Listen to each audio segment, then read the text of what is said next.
Welcome to the What Really Happened radio show. Putting America first, second, and third. Here is your host, Michael Rivero. And aloha, America. Welcome to our show today. It is Friday, August 9th, 2013. Thank goodness it's Friday. Thank goodness it's Friday. Thank goodness it's Friday. We have a lot of stuff to talk about today, and of course, Claire will be joining us in hour number 3. A reminder that next Tuesday, Ben Swan will be our on-air guest to talk about his new media venture. We're trying to get somebody over from the newly starting up Ron Paul channel to come on and talk about that. I think more and more aware people understand that the independent media, the internet, is the new high ground in the war for the minds of America, and they're abandoning the commercial on-air broadcasters, printers, publishers, and they're basically coming on over and bringing this their attentions here to the online community, because polls are already showing more Americans get their political news from right here on the independent media, places like Republic Broadcasting, than do from ABC, CBS, and so forth. Had a local friend of mine who works for one of the local network affiliates basically confirming that paid staff has all but vanished. They've got a few managers there who are on salary, and they're just literally relying on interns from the local schools to come in and do the work, and hey, we'll give you college credit. But it's basically unpaid labor that's going on out there. That's how tough it is over in the corporate media. Today is a very sad anniversary. It's the 68th anniversary of the bombing of Nagasaki by the United States using the Fat Man bomb. This was the plutonium implosion bomb. And the reason the U.S. picked 2 targets is they had 2 different types of bombs. They wanted to demonstrate to the world that they had both kinds of bombs, both would work, and the United States government was psychotic enough to actually use them on the civilians of another country. And that is the reminder as we commemorate Hiroshima and Nagasaki. For all the talk we heard about Saddam Hussein's non-existent nuclear weapons, for all the talk we're hearing about Iran and they're only months away from nuclear weapons, and they've been screaming that since 1985. In all of human history, one and only one nation actually has used nuclear weapons of mass destruction on the civilians of another country. That is the United States of America. And a lot of people are saying, was it really necessary? And, of course, the orthodox account we're taught in public schools is, oh, we had to use the bombs invading the Japanese mainland. We'd have lost millions and millions of lives on both sides. But the reality is Japan was already trying to surrender when the Hiroshima bomb dropped. In fact, the Emperor of Japan sent his cousin, Prince Konoe, to Yalta in May of 1945, months before the bombs, trying to say, hey, we give up, we surrender. They would not even let him in the door. They didn't want to surrender. The United States wanted to prove to the world we had atomic bombs and the will to use them. By the way, after Japan had surrendered, while the peace negotiations were in progress, on the 14th of August, 1945, the United States Army Air Corps still went ahead and firebombed Tokyo, another civilian center. Great moments in American military history. All right, we got a caller on the line, Tony in Indiana. Aloha, Tony. Welcome to the show. What's on your mind? Thanks for taking my call again, Mike. But, I got to tell you, I've been losing a lot of sleep at night because every time I hang up with you, I keep thinking, man, why didn't I ask him this? Why didn't I ask him that? Well, now I have another chance. Okay. Okay. False flags. Yes. You had USS Liberty with Johnson. Yes. 9/11 with Bush. Yes. Currently Benghazi with Obama. That was more of a political stunt, but I can, technically it's a false flag. Don't forget the attack on the USS Cole. Right. Well, and that's my point. Sometimes they go to fruition. Sometimes there's a snafu. Yes. Vis-a-vis Building 7, vis-a-vis what happened in Benghazi didn't go according to plan with all the shenanigans with carrying on and joining in and stuff. But here's my question, Mike. Do these political candidates, past administrations, current, future administrations of the presidency in our country, do they know when they're a candidate that they can be a party to a false flag? Or does the CIA and powers that be wait till the election's over with, sit down with the president and say, this is what we can do. False flag this, false flag that. Excuse me. Well, that's a very, very difficult question, and we do know from the history of Harry Truman relative to the Manhattan Project that there are things that are so classified that even the vice president doesn't get to know about them.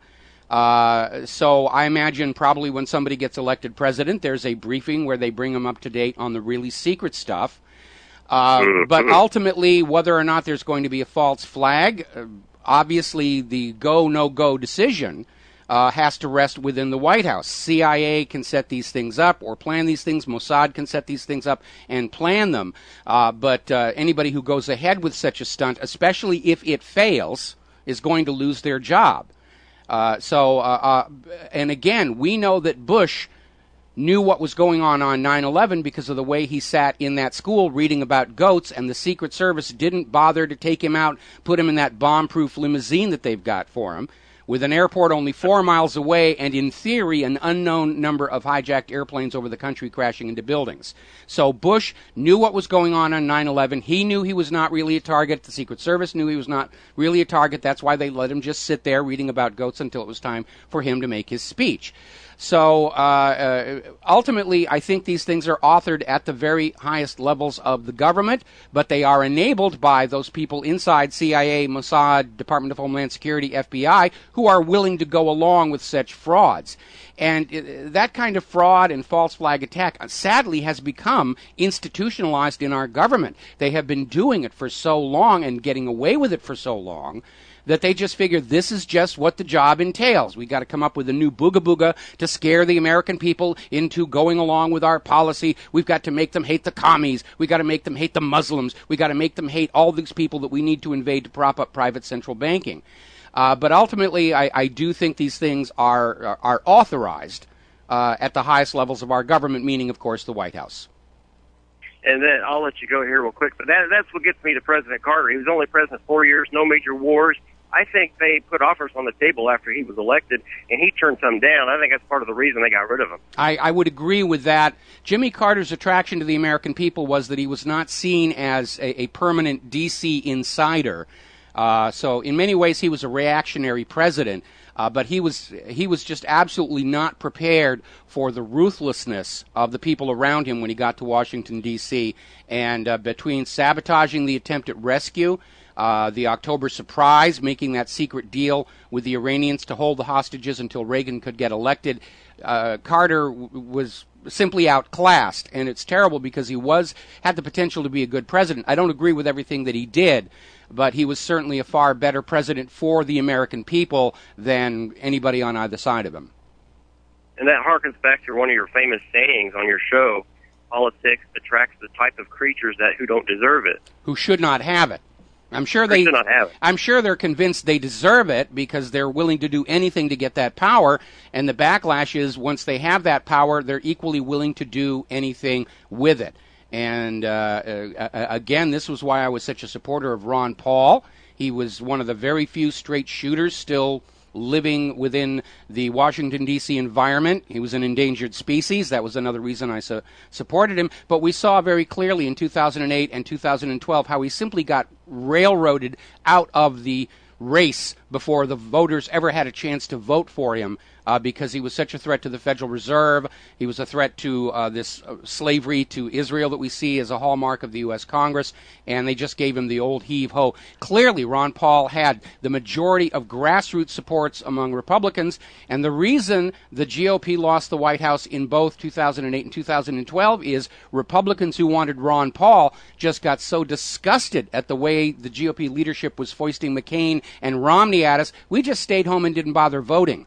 And the GOP doesn't seem willing to learn from that mistake. They're trying to find all other kind of reasons why we lost 2008 and 2012.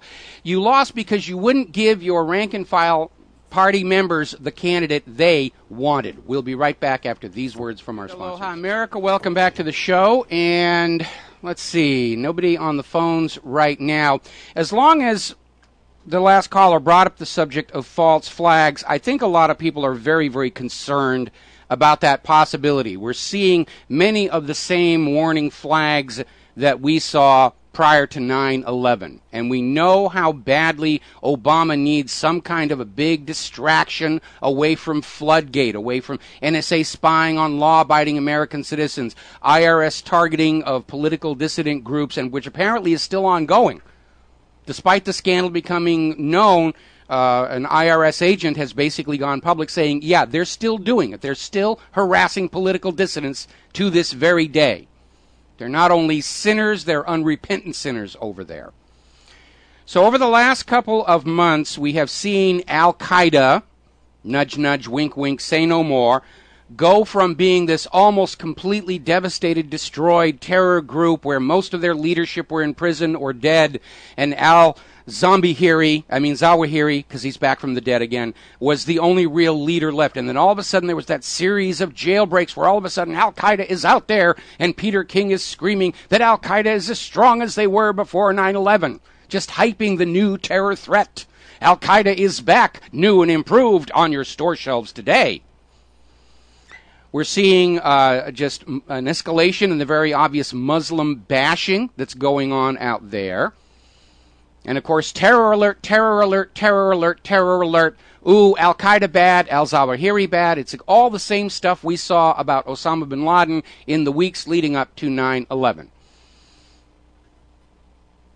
So a lot of people are saying, yeah, they're getting ready to do something. And unfortunately, because crashing planes into buildings is now passé, those who are planning or considering a new major terror attack to scare us all back into war fever and to distract us all from Floodgate are probably considering something even larger and more horrible, like a mushroom cloud over some American city filled with Republicans, or possibly dropping some kind of like anthrax or some kind of chemical on multiple cities across America to make the threat feel more immediate. Because on 9/11, if you did not live in New York or New Jersey, 9/11 was a horrible tragedy, but it happened to somebody else.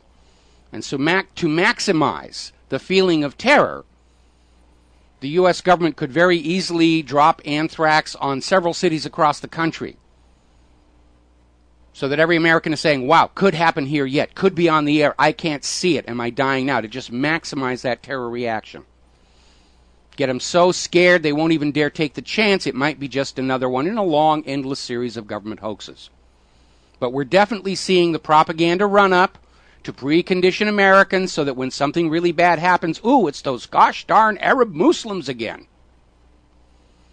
Now, apparently, the government has actually put out a warning for an imminent terror attack, specifically targeting Austin, Texas.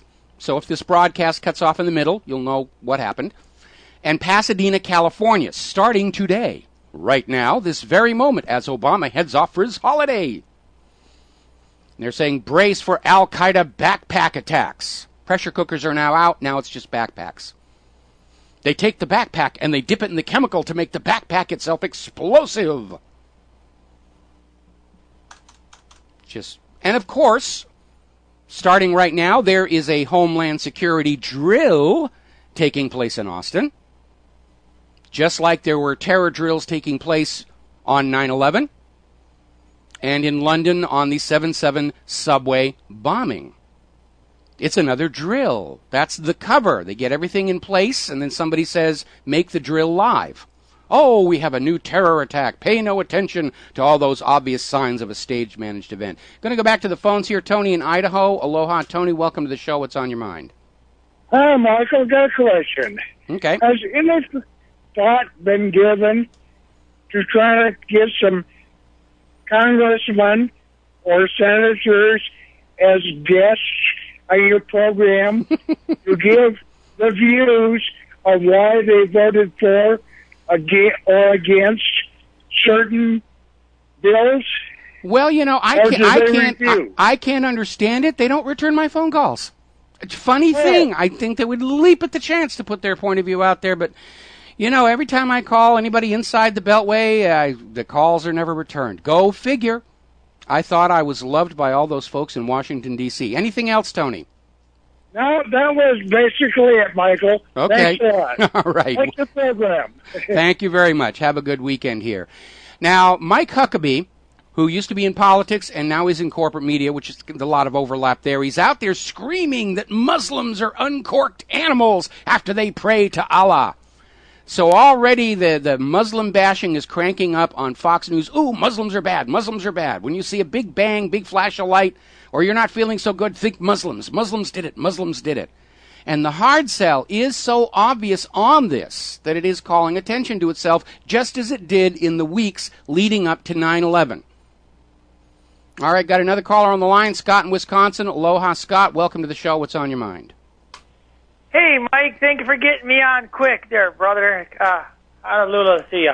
Hey, you were speaking about this a while back, and I think I would say that there's a possibility, like you were saying, but I believe, let's go with the raw thing, and you were talking about this in the back. How about the cyber attack? Knock out our grids, and you're talking 3 grids, major grids in the United States, and then let the people get all fired up and getting riots for martial law, and then throw the old collapse in there with the cyber attack saying, oh, yeah, they hit our financial thing. So I just wanted to drop that by you and see what you'd have to say about that, too, with, say, hitting that cyber attack on our, saying Iran did it or whatever, and collapsing our country this fall with a cyber attack and the financial system just destroyed, and therefore they would say, get the people all fired up to bring in martial law. Well, we've talked about the virtual 911 for quite some time when we started hearing all this propaganda about evil Chinese hackers and all the rest of it, which sort of has all gone away now that it's turned out the NSA is the biggest hacker on the planet.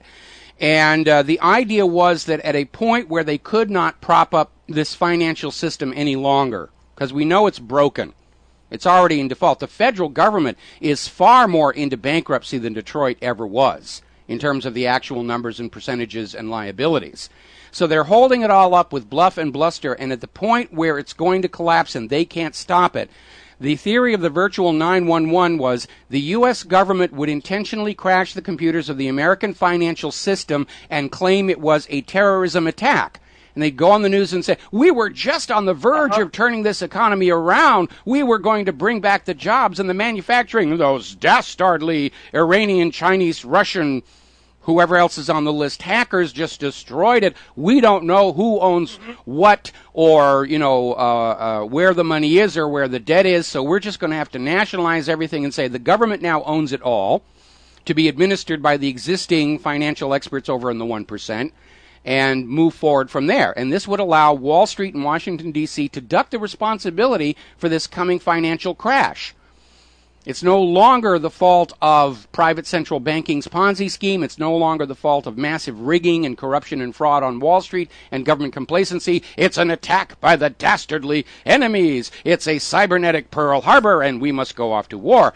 And they may do it as a part of the upcoming false flag, because they're going to have to find some way to shut down the independent media, because we're going to rip the official story on the next false flag to little tiny shreds. We'll be right back after these commercials. Aloha, America. Welcome back to the show here, and we're about 25 minutes away from Obama holding a press conference to talk about the terror alert and what a fiend Edward Snowden was. And then, of course, he's going to troop off on to vacation on Martha's Vineyard, and they're already complaining over there about all the roads that are being closed, and there isn't a lot of parallel traffic patterns on Martha's Vineyard. And I know every time Obama comes out here to Oahu, the traffic is just a complete nightmare. So I have a lot of sympathy for those people on Martha's Vineyard. Not to mention, of course, all the Secret Service yahoos who are harassing everybody and annoying the tourists and so forth. We have another caller on the line, Peter in Los Angeles. Aloha. Peter, welcome to the show. What's on your mind? Yeah, hi, Michael. I just wanted to point out that it kind of in the same vein as some of your previous callers, that a false flag, I think, is imminently possible this month with all the things going on. But even more specifically, again, Congress goes on and is on its hiatus for 5 weeks. they're out of town. They can do pretty much whatever they want. And as your previous caller said, they could declare martial law under the National Defense Resource Preparedness executive order, take over everything, including the web and everything else. Mm-hmm. But I also want to point out that I don't know if I saw it on what really happened, but I did see that the Air Force Chief of Staff just has been on a very hush-hush week-long stay in Israel. And next week, Dempsey, the chairman of the Joint Chiefs, is going there. And you put all this stuff together, and to me, this looks like it's a really a high-risk time. Absolutely, and apparently Israel just launched a drone strike of their own into the Sinai, 5 people dead. No explanations about what's going on. And we know that Israel would welcome the opportunity and may have been considering during the turmoil, during the recent change of government there, of retaking the Sinai as a security buffer zone to protect us from those evil Egyptians. And we know that some Israelis got caught crossing the border into Lebanon the other day. There was apparently some of those Israeli soldiers got injured before they got back to Israeli territory, and Israel saying, oh, those poor Israeli soldiers, they got injured in Lebanon. Well, keep out of other people's countries. If you want to keep your people safe and healthy, you want to keep your people in uniform healthy, keep them at home. But if you keep going on into other people's countries, you do stand a risk of being shot at when you're there without permission. Absolutely agree. All righty. Anything else? No, that's it. Thanks, Michael. All right, we're going to switch over to Kyle in Pennsylvania. Aloha, Kyle. Welcome to the show. What's on your mind? Keeping with the theme of terrorist attack, those false flag and genuine, I wanted to get your thoughts on the next attack being a tactical nuclear strike. I think that really is the only play they have left, considering, as you said before, any sort of smaller scale false flag attack will be absolutely videotaped and documented and ripped apart by the alternative media. Well, also a smaller attack would lack psychological impact. I mean, look at the Boston bombing, where, in the aftermath of a nation that has seen jetliners crash into buildings, even the people who bought the official story, it was kind of a reaction. So they're going to have to do something spectacular, and yes, a tactical nuclear weapon would make a really major psychological impression on the American people. That's one option. The other option is, again, the virtual 911 and the use of anthrax or a chemical weapon on multiple locations across the country to make the threat feel more immediate. Because these false flag attacks are intended to so psychologically shock the people that this hoax is being played on that they're not thinking clearly. They're just in a panic saying, help me, explain it, make it all make sense. And, of course, that's the opening that the media uses to continue to plant the propaganda.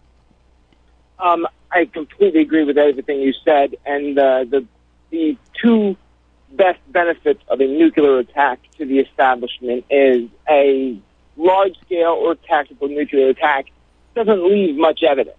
Anybody who would be close enough to witness any sort of forensic, any sort of fingerprints, for lack of a better word, would be totally demolished. And they could blame Iran. They could insist that Iran is the only possible source of a rogue nuclear weapon, although we already know from documents that surfaced after the collapse of the apartheid government in South Africa that Israel was selling clandestine nuclear weapons even all the way back then. We also know that because of that strange story with the bomber, the Minot Air Base, where it took off with 6 nuclear weapons on the wing pylons, which is not how you transport weapons. And when it got to its other destination, there were apparently only 5. So there's one unaccounted for nuclear weapon loose inside the United States in some U.S. government agencies' hands. Plus, of course, we cannot rule out the possibility that because Israel got their first round of weapons-grade uranium from right here in the United States of America, they may have only taken part of that back to Israel to build their bombs and then fabricated some kind of a bomb here in the United States. Which may explain the radioactive signature coming out of Israel's New York consulate, detected by NEST, And, of course, Israel will not allow an inspection. Once you've got that fissionable uranium, making a bomb is a trivial exercise. It's just a big pipe. You put half the uranium on one end, half the uranium on the other end, you slap them together, it goes bang. That's the secret of the uranium bomb, like they used on Hiroshima. So, Kenny was absolutely caught red-handed trying to smuggle nukes out of the country and give them to, I believe it was Israel. And, the nuclear attack is definitely somewhere in their plans. If you look at predictive programming, some of the Hollywood movies for the past 2 years have all been big city-destroying, either monsters or Superman or superheroes destroying cities, getting you the idea of building collapses and wide-scale destruction. So if I was a betting man, I would say that the nuclear attack is the next. Well, I'm sure it's on the list of possibilities, but again, I would think that a chemical biological attack is equally probable. Because, again, the sense of immediacy of the threat is much greater. If they use a nuclear bomb on some unimportant city in the United States, anybody living outside that state, again, it's something that happened to other people. And just like the anthrax after 9/11, people can trace back where it came from, who developed it, the strain, things of that nature. It still leaves a vapor trail. It still leaves the path to follow leading back to them. And I don't think that they have the clout to take another hit like that. I really think that if there was another attack that could be blown apart by the alternative media, that would be a major hit to the establishment. Well, you need to understand when a nuclear weapon is detonated, there are, in fact, forensic remains in the form of the fallout, because you can take that fallout and put it into a mass spectrometer and pull out all the ratio of all the various isotopes and contaminants so accurately that you can tell what nuclear reactor produced that material, even what part of the nuclear reactor produced that material. And that was how they came to understand that the nuclear signature from North Korea's second nuclear test matched that of a joint Israeli-South African nuclear test down in the South Atlantic, the so-called Vela incident, and basically implying that North Korea did not actually build that nuclear bomb but bought it on the black market from Israel. And one last thing before I go. I don't know much about it, but if you have any more information, I would love to know what you've heard or what you know about the Blue Beam project, how that pertains, what it's capable of, things of that nature. Well, the Blue Beam project was a theoretical idea of being able to somehow project on the sky some message that would have impact on people of a religious persuasion, face of Allah, face of God, or invading space aliens. They were actually considering at that time trying to fake an alien invasion to rally the American people around the flag, but it really didn't go anywhere for very practical reasons having to do with getting an image up in the sky that was going to convince anybody that it was solid. And the fact that more and more overall on planet Earth we're becoming less and less religious.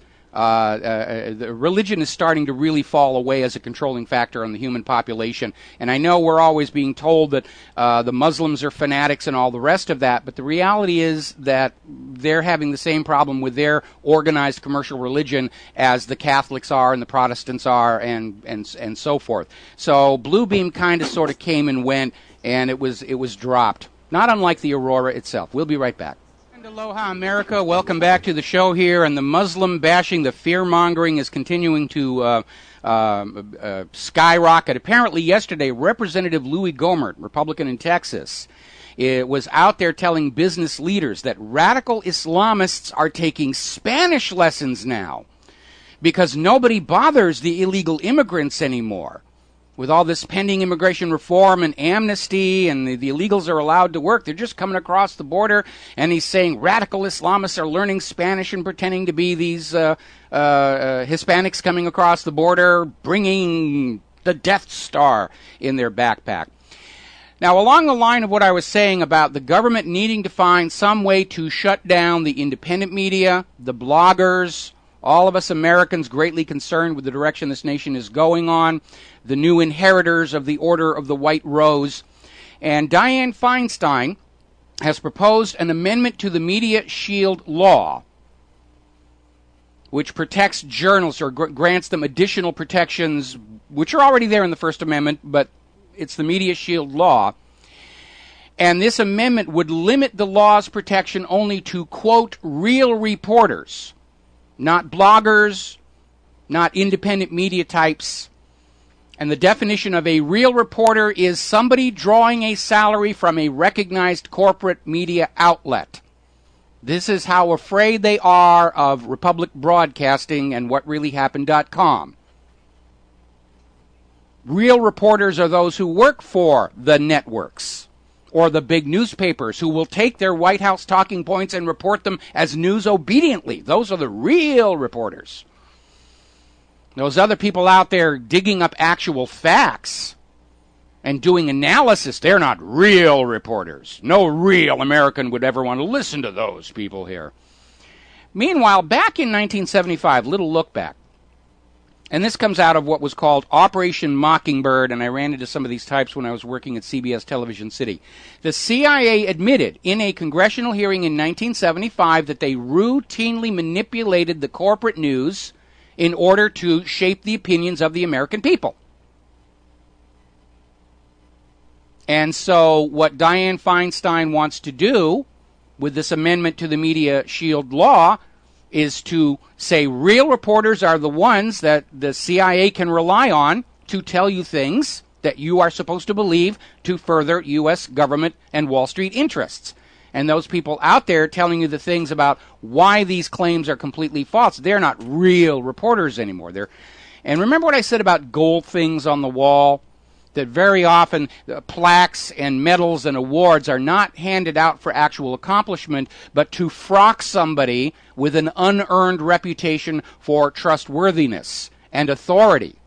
You should listen to this person because he got the Nobel Peace Prize and he's got plaques on the wall. You shouldn't talk to those independent media types. Nobody gives them awards. You shouldn't listen to them. They don't have gold plaques on the wall here. And basically, this is a furtherance of that same agenda. You want to listen to the real reporters who work for the real corporate media outlets. You don't want to listen to Republic Broadcasting. They're full of kooky ideas, like how there really were no torpedoes in the Gulf of Tonkin and how the USS Maine wasn't actually blown up by a Spanish mine. Another story, this one coming out of RINF.com. Once again, the U.S. military is caught trying to manipulate social media, running mass phony propaganda accounts. We reported on this a while back, where the U.S. government was spending your tax dollars to buy this special software. It was like millions of dollars they spent on this thing so that one U.S. military propagandist can pretend to be 75, 100 people on Twitter, Facebook, and so forth, and simply pour out the government's propaganda. Now that raises a very interesting question. Do the people over at NSA and PRISM who are data mining social media understand that a large part of what they're getting is just more of the government's own propaganda? That right there has to tell you that the reliability of what they're getting from this take it's going to be junk. Computer programmers call it the Geigo law. Garbage in, garbage out. And even without this mass of phony manufactured identities used by the government to try and control the discussion on social media, we all know that people brag on Facebook. They exaggerate themselves, especially if they're trying to find a date for Friday night. It's not a reliable source of raw intelligence, and yet they're literally betting the farm they're going to catch the terrorists, because we all know terrorists, when they're planning an act of terror, they go out and brag about it on Facebook. Absolutely. Alrighty, so apparently the New York Times is continuing to dig into some of this stuff, and there's a lot of spin and propaganda coming out of the New York Times, but every once in a while they hit a real nugget. And the New York Times is now reporting the NSA is in fact searching the contents of vast amounts of Americans' email and text communications into and out of the country. Now, there's still, what we're seeing here is a limited fallback. They're trying to ease you into the reality of what the NSA is doing. Have you ever been at the airport waiting for somebody to arrive, and you look up on that little arrival display, and it says the plane is going to arrive at noon, and then you look back, and then it says it's going to arrive at 10 minutes after noon, and then you look back again, and it says it's going to be 20 minutes after noon, and then finally by the time the plane actually arrives at 1 o'clock, they've just sort of fudged that clock a little bit forward. Instead of just simply saying, the plane is an hour late, you might as well go have some lunch. Because somebody thinks somehow that makes people waiting on the airline to arrive a little more relaxed, or at least it conceals the fact that the airlines aren't running on time as much as they like to claim on their advertising. And this is the same thing. We started out with NSA spying. Oh, it's only the phone metadata. That's all we're getting. That's all we're tracking. Then, well, yeah, we're listening to some phone calls. Then it was, we're listening to a few more phone calls. Now they're starting to say, well, we're scanning email and text messages, but only in this limited context. They're trying to find that happy balance between what they're really doing and what the American people will finally accept as some kind of illusory limits on the scanning. But we know they're getting it all. Apparently, Obama's former advisor has gone public, saying that this idea that the NSA isn't spying on Americans, as Obama said on the Jay Leno show earlier in the week, it's ridiculous. He says it's completely contrary to the truth. Obama got up there on the Jay Leno show and lied to the American people. Now, other NSA officials are now admitting to widespread collection of emails and text messages. And again, they're qualifying and saying it's only if you're talking to somebody overseas. Now, in this modern age, we all have family and friends in other countries. I used to work in the film industry, computer animation and visual effects. I moved here to Hawaii to work on a production called Final Fantasy, and I made a lot of friends on that production who are now living all over the world because film production is moving out of the United States of America. In fact, we just lost Angelina Jolie's directorial debut was going to film here in Hawaii. Now it's moving on down to Australia. So I have friends from my Square USA days who are living in Australia, New Zealand, Europe, Qatar, all over the place. And I trade text messages with them all the time. And it's all very benign stuff. Hey, have you seen the latest cut of, I should use the word nuke. That'll wake everybody up at the NSA. And nuke is actually the name of a new production tool for computer animation. It's called Nuke. So, wow, NSA is going crazy. He's talking about nukes on his radio show. I have to wet myself. So, the fact of the matter is, friends that I knew when I worked at the Ohana Learning Foundation who live in Great Britain, I'm texting and emailing them. If you can't go through your day without communicating with somebody who lives in another country unless you're ensconced in a monastery or a nunnery or something like that. Then the New York Times comes out and says, yeah, they're searching everything. They're collecting all this massive, massive amount of data, and just knowing what I know about database and searching algorithms, I don't think they can really make heads or tails of it, which is why they're having to claim this conference phone call of 20 Al-Qaeda. That tip came from a foreign government which shall remain nameless. Israel. We'll be right back after Phyllis Schlafly and Aloha America. Welcome back to hour number 2 of our show. The phone lines are open, 800-313-9443, 800-313-9443. And apparently last week The Guardian published more documents about the NSA spying. And according to former NSA Chief General Michael Hayden, basically saying, yeah, it's real. It's a dragnet on all Americans. It's spectacular, and you might as well just get used to it. Learn to love the fact that we're watching everything that you do. Actually, Michael, no. We don't like it at all. We have a Constitution and a Bill of Rights, and that is our original contract with America. That is the agreement under which we, the people, allow the government to manage this nation for the benefit of we, the people, and the nation. And if you don't want to play by the rules, have the decency to abdicate. That's a message to the entire government.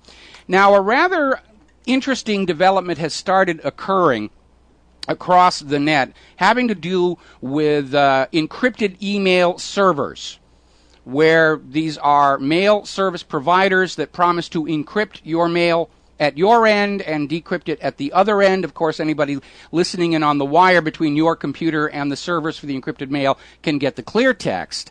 But it did provide a sense of security to a lot of people who wanted to have a little privacy in their communications.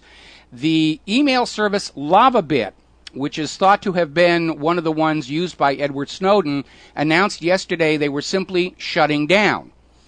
And they said the choice was between being complicit in crimes against the American people or simply shut it down. Then he goes on to say that he is legally prohibited from saying what happened. And my guess is probably all of these secure communication systems, we already know the U.S. government was backdooring the Tor anonymizer system.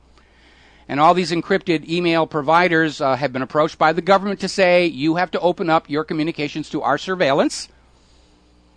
And the owner of LavaBit just decided, I would rather shut down than do that. This actually triggered a bit of a cascade. And now we have other secure email providers like Silent Circle who are saying, I would rather shut down than spy on the American people on behalf of the U.S. government. Now, another one of these providers called Hushmail apparently is now coming clean that, yes, when they are asked by the U.S. government to open up the encrypted emails for surveillance, they have been going along with it. They do require a court order that goes through the procedure, but yes, they'll open up the encrypted mail. And it's a reminder, if you have a need to keep your communications private, if you have business secrets you are discussing with remote employees or associates or partners, and you don't want your business secrets stolen, as happened up at the Seattle Asia Pacific Economic Conference, you're going to have to come up with your own codes and encryption. That was the whole idea behind my NSA challenge, that people who need to protect their communications should stay away from anything that is standard, anything that's available out there on the net like RSA, because the NSA already knows how that works, and they can read your messages. If everybody's constantly just coming up with their own little encryption method, the workload on the NSA to keep an eye on all of Americans goes up by several orders of magnitude. So, let's see, moving right along here. The NSA has now announced that due to the Edward Snowden leak, they are planning on now firing 90% of their system administrators, who are fallible humans who they're cursed with a moral conscience and an awareness of the Bill of Rights, and we can't have that in the NSA, and they're going to replace them with machines to do the same job. Like Bender the robot. There's a good candidate for you here. Meanwhile, the degree of pressure that is being put on this whole case from the propaganda side. We already know that the Wikipedia entry for Edward Snowden was edited to change his description from leaker to traitor, and the IP that did the edit was inside the United States Senate. They're just out there trying to control the perception. He's a villain. He's a bad guy. You shouldn't listen to anything he has to say. He's the bad person out there. And apparently there was this... Representative Lewis, who gave an interview to The Guardian praising Snowden for alerting Americans to this egregious violation of their constitutional rights. And then 24 hours later, he pulls back and says, oh, yeah, Edward Snowden's a bad guy. Yes, Edward Snowden's a bad guy. Please don't torture me any longer. And apparently the fear in the U.S. government seems to be that, or the perception rather, the spin is, Snowden has to be portrayed as a traitor in order to keep Obama from looking like a tyrant. Too late. Way too late here. All righty. Interesting little story talking about content piracy. We've been talking about that a lot. They're trying to make online streaming of copyrighted content a felony instead of a misdemeanor. We see the corporate media habitually blaming content pirates for their declining revenues. And I don't agree with content pirates, but I think they're being unfairly scapegoated because a lot of what the reason that corporate media revenues are in decline is they're not coming up with anything really new. They're all too politically correct. They only have writers and producers and directors who meet government approval. Excuse me, I seem to be getting a touch of hay fever here. And we actually saw the same thing in the McCarthy era. If you are a student of film and television history, and you go back and you look at the Hollywood blacklisting that took place under McCarthyism, and the best, most creative writers were simply driven out, and the quality of film and TV storytelling just went right into the Al-Qaeda after that. And there was a huge financial depression in Hollywood. People weren't buying tickets, they weren't going to see the movies, they weren't watching their TV as much because it was always constant regurgitations of the same thing. And we're seeing that again. How many times can we be told the story of Batman or Superman? We've already read the comics. Why do I need a movie about the comic? And always the politically correct sagas on Nazis, World War II, and how the U.S. is always right and everybody else is always wrong. And we're kind of sick and tired of seeing all that stuff. Now, there's a very interesting take on this, though, coming out of HBO, Home Box Office, which is owned by Time Warner Cable. They have discovered through their research that Game of Thrones, which is a really cool show, has become the most pirated program out there in the pirate sphere. And HBO thinks this is actually great because what they've discovered is, without spending a single penny on advertising, the fact that Game of Thrones is all over the net on various pirate boards is leading to increased subscriptions to HBO. People see this one pirated episode of Game of Thrones, they want to see the rest of it, they sign up for HBO. It's been a huge boom for their advertising. And that tells us right there, the piracy isn't the issue. The quality of the programming is. Come up with something new, exciting, they haven't seen before, and they'll come in. And the pirated videos are acting as free advertising. HBO's advertising program has always relied on word of mouth. People saying, I'm getting all this great stuff on HBO.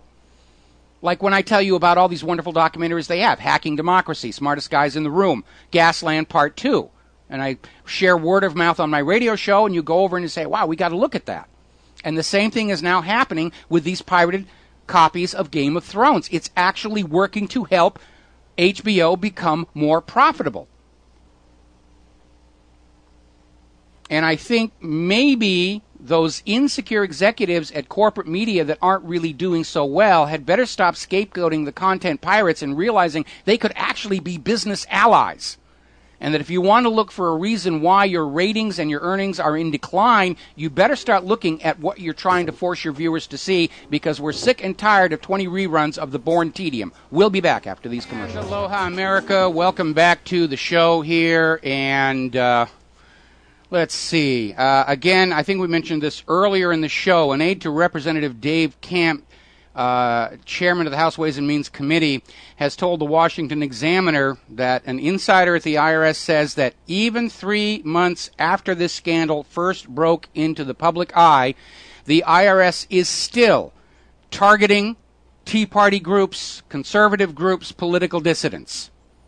Their attitude is, yes, we're doing wrong, you can't do anything about it, we're going to go on doing it. Because that's the new role of the IRS, repressing the people, keeping them poor so they can't stand up and fight against their betters in the banking cartels. Apparently, a manual from the Internal Revenue Service is detailing the use of hidden intel evidence from the NSA on citizens. And all of this a violation of the Fourth Amendment. The government can't just go on a fishing expedition. And you know why there's all this focus on drug enforcement? There's two mechanisms going on there. First of all, they want to crush out the competition to the approved drug smugglers over at places like CIA. And the second one, this goes back to what we were talking about, the abuses of the civil forfeiture laws, where the police aren't out there looking for burglars and rapists and murderers. They're trying to find anybody who's got illegal drugs in their house, because then they can seize the house and partake in that sudden influx of wealth. We're at a point where the government is surviving by pillaging the American people. In fact, there's another story of police abuse. A door got kicked in because the family was growing some vegetables inside their house, and somebody saw a leafy plant through the ripple glass and said, oh, they're growing pot in their house. And the cop said, yee-haw, let's kick down the door and catch them with the marijuana, and we'll get the house. Botched it again here. There's been another drone strike in, actually plural, drone strikes in Yemen. More than 30 people killed. Remember, yesterday a very damaging video surfaced showing that one of the drone strikes carried out by the United States was aimed into the middle of an anti-American demonstration going on. And apparently in the current attack, the attack hit a school. And this article is asking the question, are U.S. drones creating more enemies than they kill? Yeah, of course they are. It is now known that over this entire drone strike campaign, for every one terror suspect being killed, and that's emphasis suspect, no proof that they actually did anything, they just got named for the reward money. For every one terror suspect killed, an average of 50 innocent bystanders are also killed. And they're keeping this program going here. I think people in Pakistan need to start getting very, very worried about what's going on. The U.S. has now withdrawn all their diplomats from Lahore because of the terror threat. And I think what that means is that the U.S. government is going to start escalating drone strikes into Pakistan. And they understand that the Pakistani people might get a little upset and start going over to the American diplomatic missions and act very rudely. Now, the other day there was a very interesting story where Saudi Arabia had offered Russia a deal that if Russia would stop support for Syria's Assad, Saudi Arabia would make a huge arms purchase from the Russian government. We'll give you money if you will betray your ally in Syria.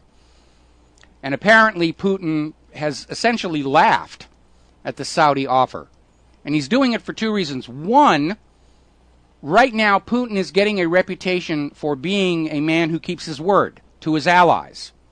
And selling out Assad for a military contract, well, that's something the Americans do. Selling out their friends for a fast buck. It's not something the Russians do. It's not in their character. And the second reason is that Putin has to understand that if Saudi Arabia buys a whole bunch of Russia's latest military technology, it'll be in the hands of American military reverse engineers 24 hours later. And right now, Russia's latest generation of military aircraft are just outclassing what is being produced here in the United States of America. Like the F-22 and the F-35. The Pentagon's already talking about canceling the entire F-35. They can't get it to work. It's cost more to develop than the gross national product of Australia. They've been developing it for 10 years, and it's still not all there. And it's just got all these problems. Can't dogfight. Heavier, slower than it was supposed to be. No rear visibility.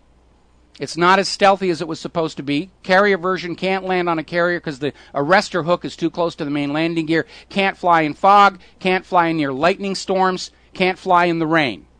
And the list goes on and on. That helmet fire control system still has not been delivered. They can't get it to work. So Russia now has a qualitative edge in the development of new weapons. And they're not going to do something as stupid as sell a bunch of it to Saudi Arabia, knowing that Saudi Arabia will turn right around and let the Americans look at it. Over in Tunisia, it looks like the government has lost the minds of the people. They're calling it the battle of the street. When most of your population is in the streets calling for your removal, you have lost control of their perceptions and their beliefs. And it looks like Tunisia may collapse. Meanwhile, over in Egypt, in fact, the corporate media was talking about this, how all of a sudden there's this anti-U.S. hostility ramping up in Egypt. They're just in the streets screaming about the United States interfering with their country. I mean, how dare those Egyptians not love us after all those governments we have given them over the years? America's foreign policy is in an absolute joke right now. In fact, I was noticing on The Daily Show last night, John Oliver was poking fun at John McCain, who's over there in Egypt right now with Lindsey Graham, trying to sort of patch things over. Because under U.S. law, if there is a coup, if it's identified as a coup, foreign aid must be cut off. But the U.S. is sending foreign aid over, hoping to buy and bribe the new incoming government. And that's why the U.S. government has taken the position, it isn't really a coup, it's a transition. They're using all the euphemisms. So, of course, John McCain gets over there, and the first thing he says in a press conference is, yeah, this was a coup.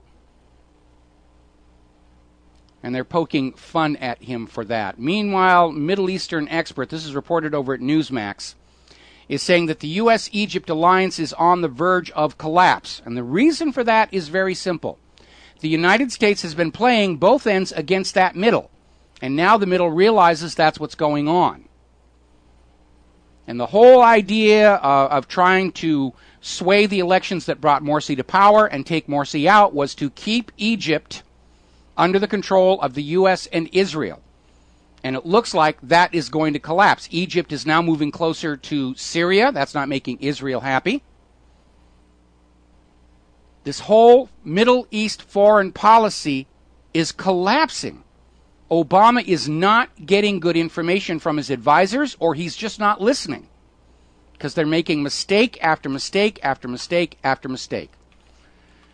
Meanwhile, Great Britain is going to start selling their Typhoon fighter jets to Bahrain, despite that government's record of human rights abuses, but then that government is friends with us, so they can go on abusing their people all they want, and here are some new cool fighter planes to strafe those uppity protesters with. We're going to be back after these words from our sponsors. And aloha, America. Welcome back to the show. And checking in with Barack Obama's press conference where he's out there, he's announced new guidelines for the National Security Agency to increase transparency and rebuild America's trust that the government isn't doing anything icky-poo. And if you believe that one, I have some of Saddam's weapons of mass destruction to sell you. Because the NSA, since the Echelon program of the 1980s, has been flagrantly ignoring the Bill of Rights, the highest law of the land. And so anyone thinks that the NSA is all of a sudden going to start saying to Obama, oh yes, we were breaking the rules before, but now we'll be good. Of course not. The only way we will know that Americans are safe from NSA intrusion into our lives is for all those data collection centers to be shut down, those servers sold off as surplus, and the buildings turned into low-income housing. Not that we need it. We've got more empty homes in this country than there are people in Great Britain. They're just held off the market to keep those housing prices artificially high, keep you enslaved to the bank for the entire 30-year of your mortgage. So Obama's raising on a busted flush here. He's just out there telling you what he thinks you want to hear, placating. And if you're a loyal American, you will believe the president when he says what he's going to say. And you know something? One of the reasons initially when Obama was rising in political power, he is an excellent speaker and campaigner. And he's got the act down to where people just want to believe him. And that will work when people don't have a reason to disbelieve you. But like a preacher who's been caught rigging the relics or the miracles, when people have a reason to mistrust you, all the charisma in the world will not save you. Obama has been caught lying to the American people way too many times for us to give any credence to what he's saying now. We don't even know if he's actually issued the guidelines. It could just be what he's telling you to calm you all down, get you all ready to go off to war on that next country they want to conquer. And even if he's written the guidelines, that is no guarantee the NSA will pay any more attention to them than they did to the Constitution and the Bill of Rights. So, anyway. Let's see. What story to do next here? We're seeing the New York Times go out and start to bash Vladimir Putin some more.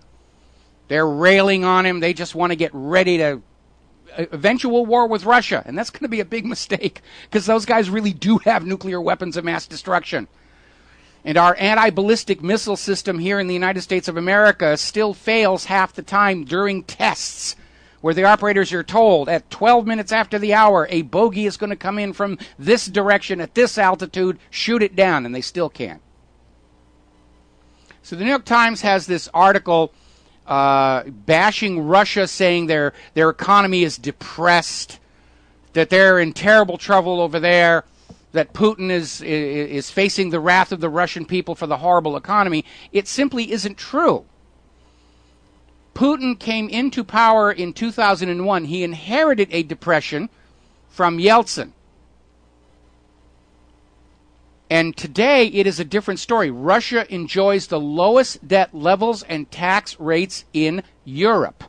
Their birth rate is climbing. Foreign investors are coming into Russia.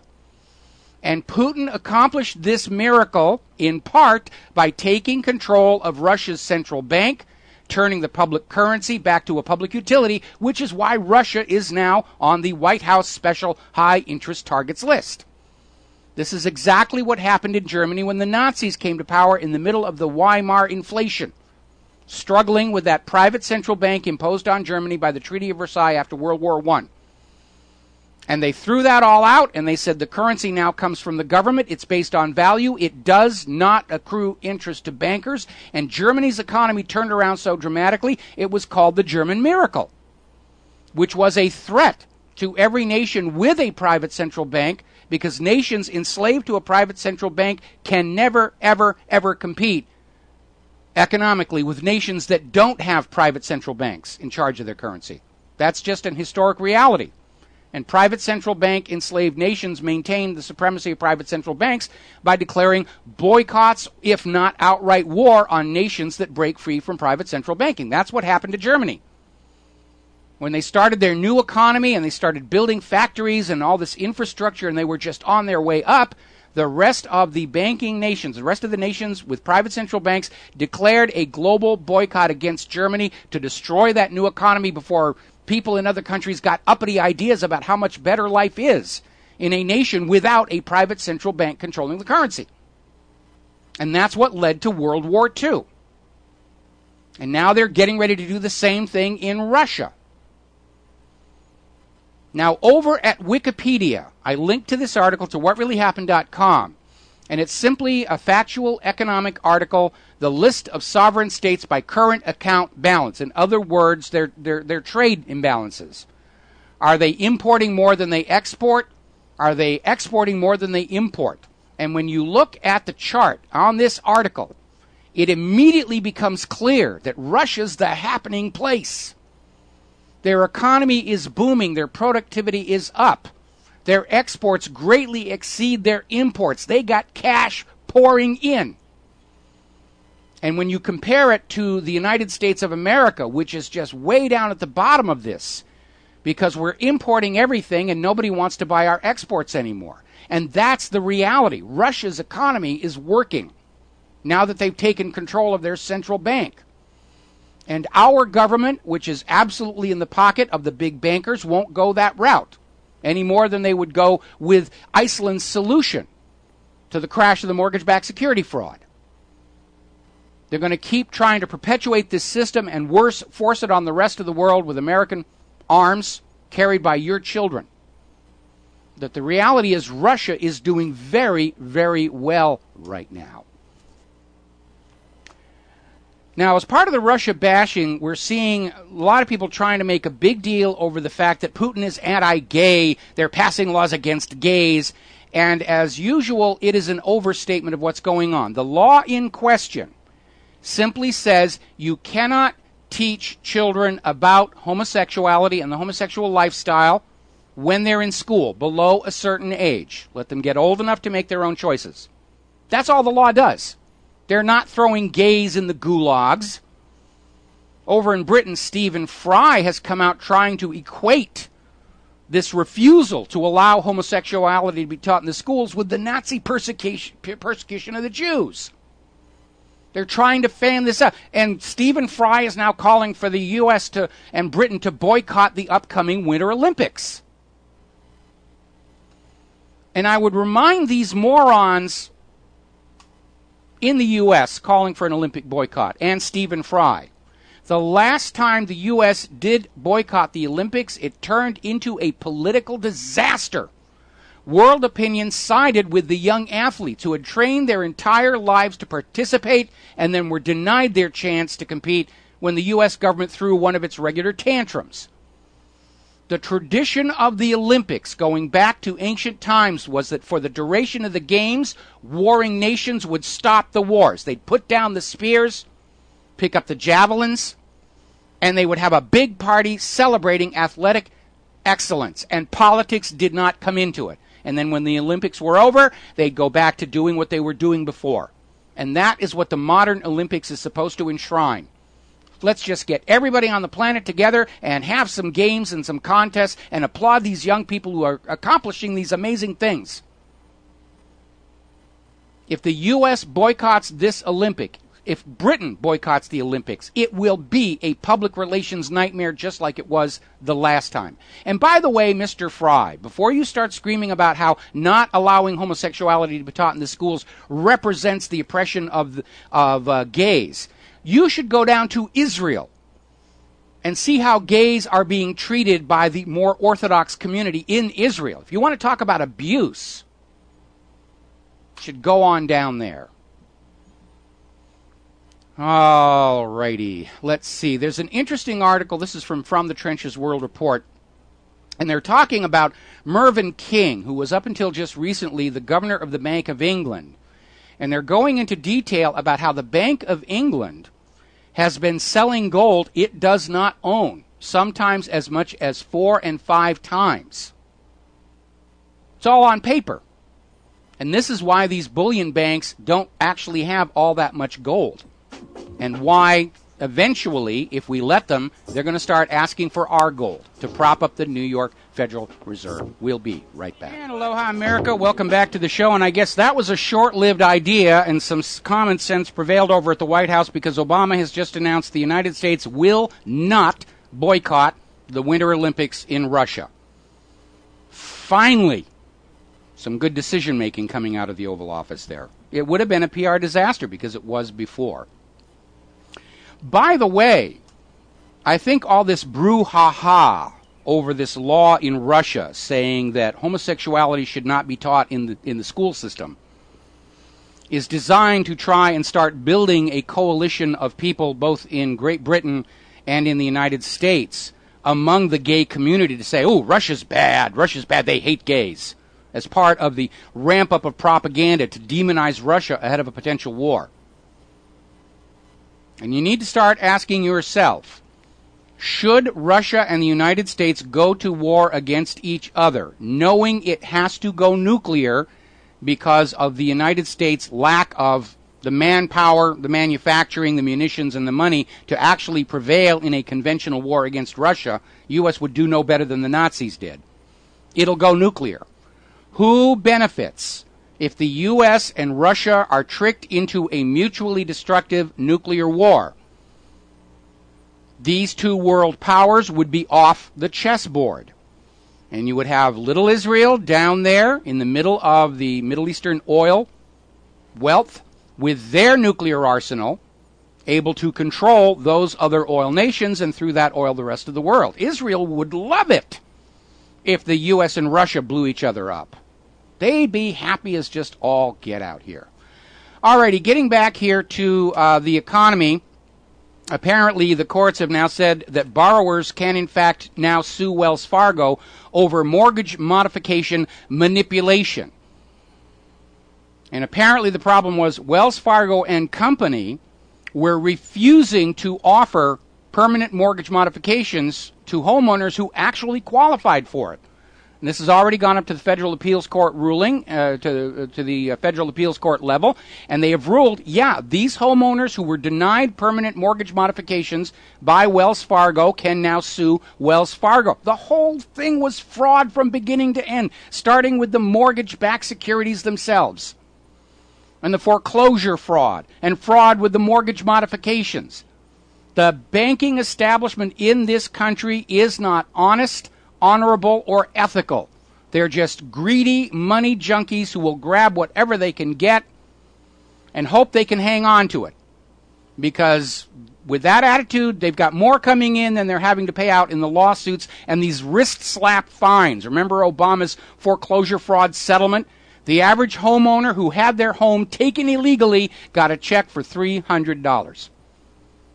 And some of those checks actually bounced. It's all about grabbing the real wealth of the nation and pouring it onto the banks to try and keep them solvent. And it can't be done because we are enslaved to a banking system that by design produces more debt than money with which to pay that debt. That's the trap. That's the enslavement. Little reminder from history. This is a story over from the Trenches World Report. Little reminder. The best period of economic growth in U.S. history was in those years when there was no personal income tax and no Federal Reserve. We have the money junkies already out there saying, oh, no, we have to have a Federal Reserve Bank and there's got to be an income tax to keep things going. Well, in point of fact, this country existed and was prosperous for a large part of its history without a private central bank with the Money Creation Authority and without a personal income tax. Personal income tax was in the Constitution. It's banned. Direct, non-apportioned taxation of the people is against the Constitution. And the entire Internal Revenue Service income tax fraud rests on the claim that the 16th Amendment undid that constitutional prohibition. If you've actually read the 16th Amendment, it does not explicitly repeal the earlier constitutional prohibition on direct, non-apportioned taxes. The United States Supreme Court ruled in Stanton versus Baltic Mining that the 16th Amendment did not actually confer any new taxing authority on the U.S. government. And, of course, beyond that is the fact that nobody can actually prove the 16th Amendment was ratified by the necessary three-quarter states. It's all a fraud. It's all a gigantic lie to take your wealth away from you and give it to the money junkies. That is fascism. Apparently things are so bad down in Houston, Texas, they're now having to scale back their parades, like their Thanksgiving Day parade. They've actually canceled that one. They're selling off the city's floats. The city of Rio Grande Valley is buying Houston's old Thanksgiving Day parade floats. That's how bad things are getting there here. Apparently up in Detroit, now that they're sort of kind of in bankruptcy and they're trying to hem and haw on that because there's a bunch of outstanding credit default swaps on Detroit's debt that are about to come due. And apparently the people of Detroit, they're being described as anarchists, which is used for its negative connotation. But basically, the people of Detroit are just delinking from the whole officialdom structure, and they're starting their own communities, just mutual support in the wreckage of the city.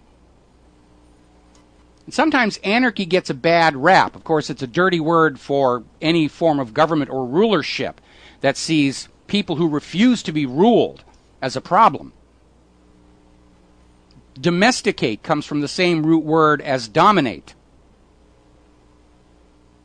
The Latin for savage is homo indomitus, a person who will not be ruled.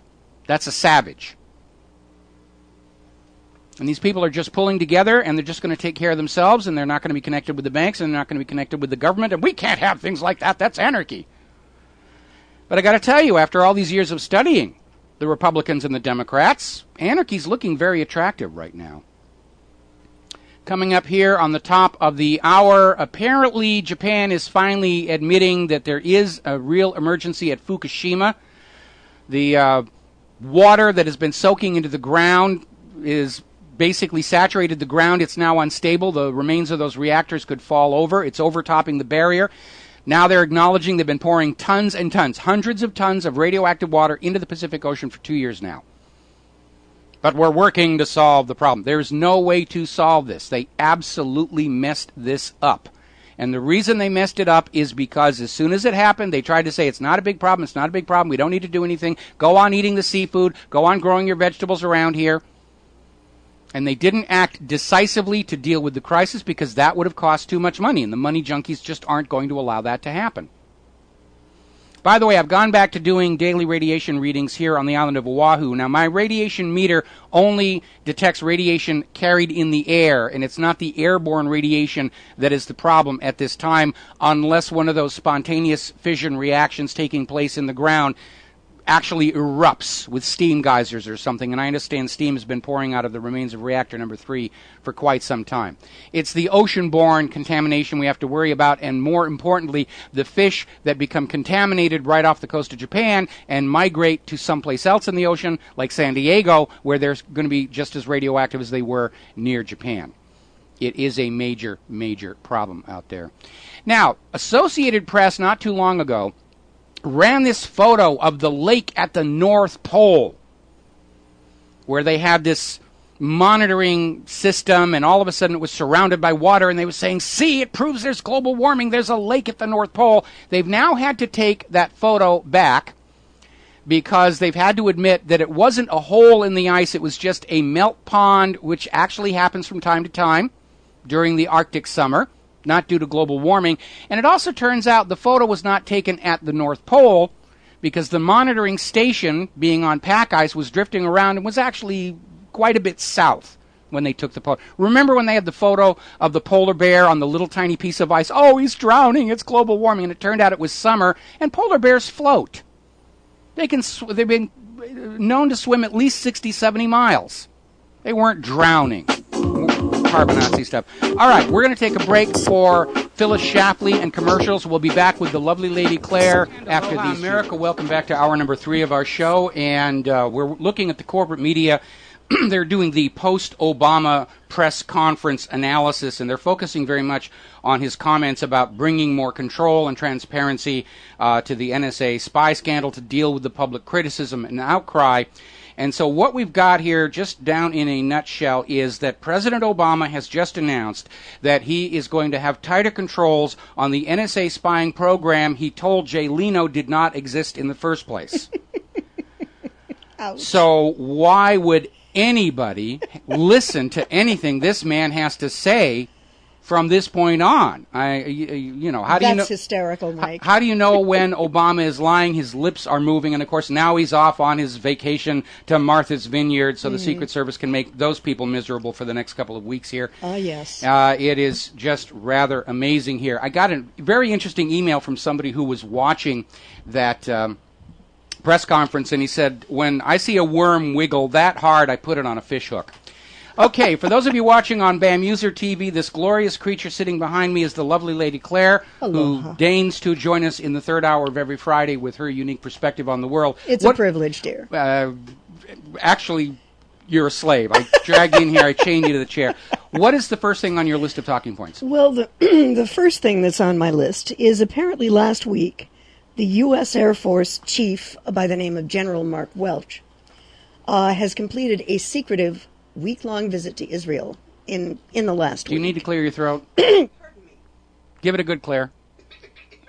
Claire is now clearing. Claire is now... All right. We're better. Sorry. So sorry, guys. Well, it happens. And this is ahead of the expected visit of General Martin Dempsey, the chairman of the U.S. Joint Chiefs of Staff, who is due in Tel Aviv on Monday. And Dempsey is going to arrive as the guest of his counterpart, the IDF Chief of General Staff, Lieutenant General Benny Gantz. And I've got to tell you, Mike, every time I see more and more U.S. military going to Tel Aviv, I get really, really nervous. And this one guy backed up by the Joint Chiefs of Staff, coming in the following Monday, all I can tell you is that something wicked this way comes. This is not about peace. This is not about reconciliation. These visits are not about anything to do with making the American people more secure. And I don't know if we are looking at an overt attack against Syria or Iran, but I wouldn't be willing to bet against it. Probably, if they are in fact getting ready to do another 9/11 false flag, Israel is going to be positioned to basically attack everybody. Go into Lebanon, help go into Syria, go into Gaza again, go into the Sinai. I think probably they understand they're only going to get one more chance at pulling off a false flag. They think they can do it. We know otherwise. But we already know how completely co-opted by Israel our Congress is, and at this point we must safely, I think, presume that our military command and control is also equally compromised by Israel. We know that Israel Enhanced Cooperation Act actually placed direct control of some of America's nuclear arsenal under Israeli commanders. And so the situation is just, it's completely out of control. We've become a slave state to a foreign power with the willing complicity of the U.S. federal government. And whatever is going to happen, it's going to be huge, if it's going to happen. Because Obama is desperately trying to distract the American people from what I would call self-inflicted political wounds. He's done this stuff to himself by bad decisions. And not just Obama, the entire federal government is just realizing that the American people have lost all trust and confidence in them. Yep. We're seeing the lies. We don't believe what we're told anymore. We've taken the red pill, to copy the Matrix metaphor. Yes. And a government that is not trusted by its own people is a government that really cannot function. And you're absolutely correct. We even had the New York Times quoting members of Congress saying that the whole reason to fan up this terror threat right now was it was time to distract from the growing NSA scandal, the anger of the American people. The IRS still, to this very day, targeting political dissidents for harassment. Right. And the American people are getting angrier and angrier, and every time the government tries to solve the problem of the old exposed lies with a new crafted lie, it's just making the situation worse. And right now, I know and there's a lot of people talking about armed revolution, which I think is a bad idea. A lot of people are in agreement with me that this entire system is about to come crashing down. There is one and only one way this government could actually save itself, even at this late stage. And that is for Obama to get up and say, yeah, you're all right. We were lying to you about torpedoes in the Gulf of Tonkin. We lied to you about Spanish mines in Havana Harbor. We lied to you about Pearl Harbor being a surprise. We lied to you about 9/11 and the Kennedy assassination. Those were the old way of doing things left over from the Cold War, and we finally realized we're now living in the 21st century. Those methods will not work in the age of the Internet, and we realize we can't drag you back to the Cold War days any longer. So here's what we're going to do. We're going to just clean the slate. All of the lies are going to be put out there, and we're going to promise to be truthful with you and welcome you keeping an eye on us to hold us to that. Mike, I think that's unfortunately only going to happen when pigs fly. Well, I think you're in agreement because a lot of the people who profited from those earlier deceptions like 9/11 are still in positions of power. Yes. And these are people who can never accept personal responsibility for their crimes and errors. As a result, the government is actually trapped by that weight of lies they've had to carry forward for the last more than 100-odd years. They're certainly enslaved to Israel right now. They're certainly enslaved to that private central bank. And so at this point, we're just going to have to ride this whole thing down to destruction and focus on our blueprint for the new America, what kind of a nation we, the people, will want to be here. And I think the original Constitution and the amendments up to the 13th are a good way to start. Yes. And just hardwire it back in there. No private central banks, no personal income tax, because in the years when this country did not have a private central bank issuing the public currency as a loan at interest, in the years when this country did not have a personal income tax, America was the most prosperous, greatest nation on earth. And when we talk about that guy over on HBO's series The Newsroom, another reason I love HBO, he's talking about America's not the greatest nation on earth. The one thing he should have put in that list about why we're not the greatest nation on earth is that private central bank issuing all of the public currency as a loan at interest, a system which generates more debt than money to pay that debt, to keep us enslaved, to keep us turning over our work product to those bankers who put nothing else back in society in exchange other than ink and paper and more fraud and lies and deception. I hear you. And if there is a false flag, it's going to be to get the American people to sign off on yet another preemptive war against whoever the designated enemy of the state is this Anybody time. who refuses private central banking. Anybody who wants to sell their natural resources for currencies other than the dollar. And at a fair profit. That's basically the agenda behind this push to a new world war. And we've seen this pattern before. Before the invention of the Federal Reserve, there was no such thing as a world war. Now we're into number 3. And it's always the same pattern. Put out this debt-based currency that creates more debt than real wealth. When the people stop borrowing because they're too deeply in debt, the Keynesians say the government borrows to keep the little pyramid going.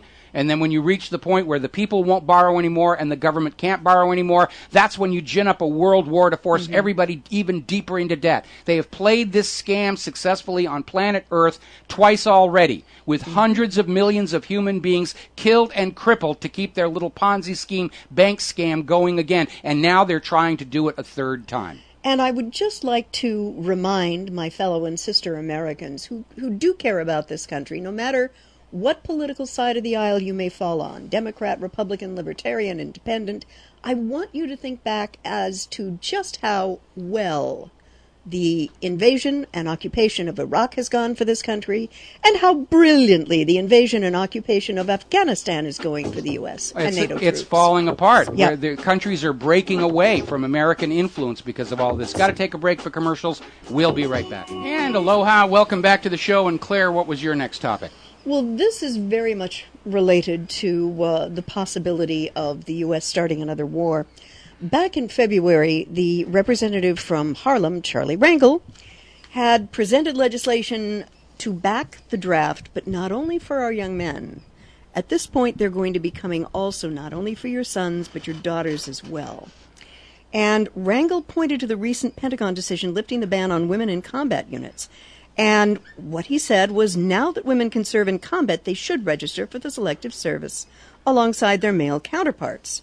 Reinstating, well, now, yes. wait a minute. There's a very clever move there because the bill was that women could, if they chose, serve in combat, and Rangel took that to mean, well, now we're just going to grab them all for combat roles. Yes.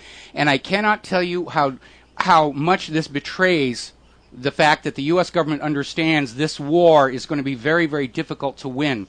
Because, and I'm not being sexist here, but when you are in a war and you are thinking about the post-war environment, you understand that the nation that rebuilds its population fastest has an economic edge.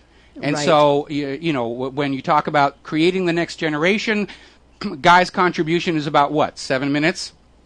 The woman has to be 9 months to carry that child. If you place the females at risk in combat, it tells you the government is not thinking about how they're going to run the nation after the war is over. That's what this tells us. And there was another thing that he said that just really, how can I say this gently, did not go down well.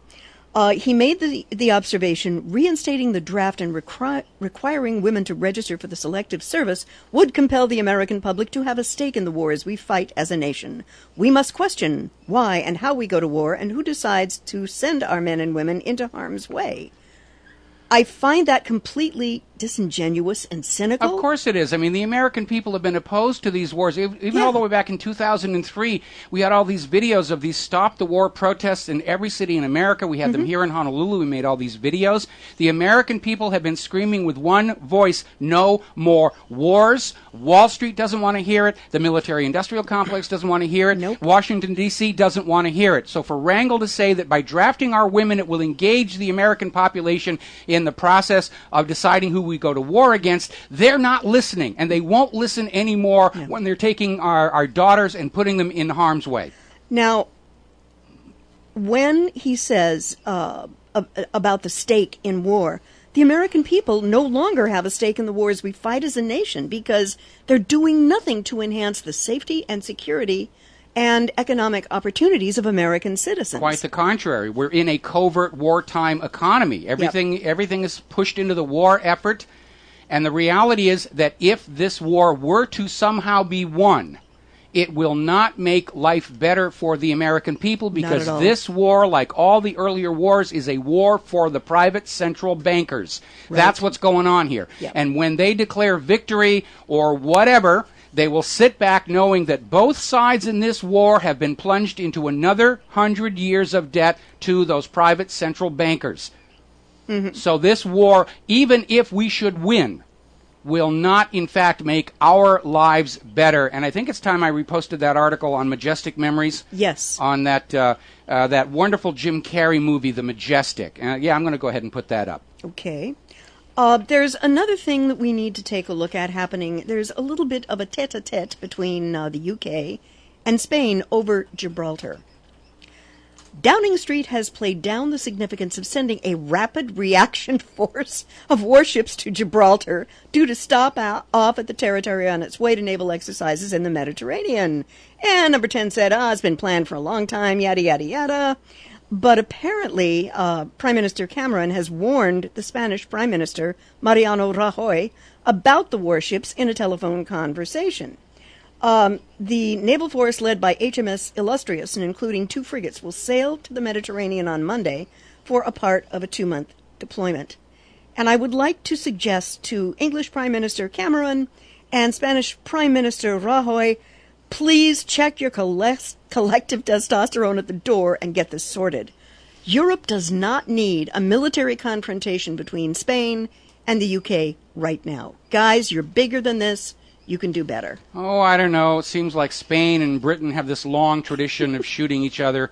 Yes. And the thing is, when you're going to have a world war, the world goes to war. Everybody picks up sides. They all try and side with the side that they think is going to win, which should be a warning sign that so many countries are breaking away from the United States and Great Britain and moving closer to Russia. Or China. Or China. Yep. Well, they're kind of allied. We're going to lose this one. We are going to lose this one. And I'm opposed to the war just on general humanitarian principles, but we're going to lose this one because we're not the same nation that we were going into big mistake number 1 and big mistake number 2. We don't have the surplus of warm bodies to put into uniforms. We don't have the factories to make those uniforms. We don't have the factories to make the tanks and machinery. All of those monuments to America's once great manufacturing might are just empty, rusted, corroded shells. Yep. The machinery inside is either rusted to uselessness, or usually is the case, it's been stripped off and sold to other countries, or simply melted down and sold as scrap. It's not like the government can go in and say, go into those factories, flip on the switch, and go back to work making tanks. There's nothing in there to use. Absolutely. Absolutely. And going over to another part of the economic world, this story just came in today. J.P. Morgan executive Bruno Iskil will not face charges in the London whale probe. Imagine my shock. This is the guy who incurred huge losses on oversized positions in a derivatives market, and he is cooperating with the U.S. government, and there were billions that were lost. Billions. And, of course, although J.P. Morgan will be coughing up fines like crazy on this, absolutely nobody goes to jail. Mike, this is what I don't understand. With this magnitude of a lousy thing that the guy did, he's not going to go to jail. No, he isn't. None of the people behind the mortgage-backed security fraud went to prison. We have, Wall Street openly admitting they engage in fraud at least 25% of the time. They're never arrested. They are above the law.